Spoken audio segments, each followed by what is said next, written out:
I remember another colleague who eventually went over, and she became a wonderful defense industry reporter and went to the War College for preparation and so on. But early on, she started out, she was from the Midwest, and I can't remember what bureau she came from, somewhere out there, to the general desk, and then worked on the foreign desk for a while and was sent to The Hague, or eventually was. But in her initial interviews, she was literally asked,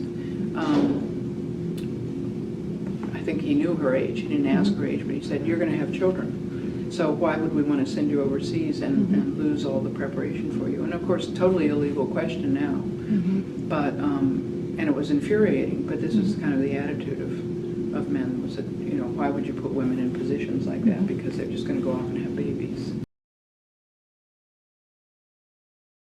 My career kind of almost by accident kept going up because in editing positions, because I was good at what I did. But I think looking back, were I to do it again, I would have been more conscious of paths to pursue and preparation I might make to get myself into higher positions. But it was so satisfying what I was doing that I wasn't really thinking, oh, what's the next step?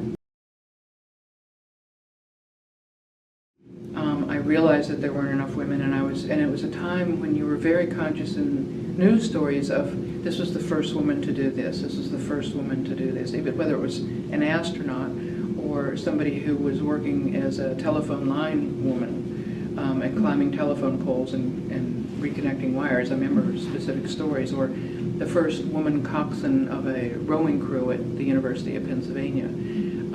It was all the time, it was this feeling of first.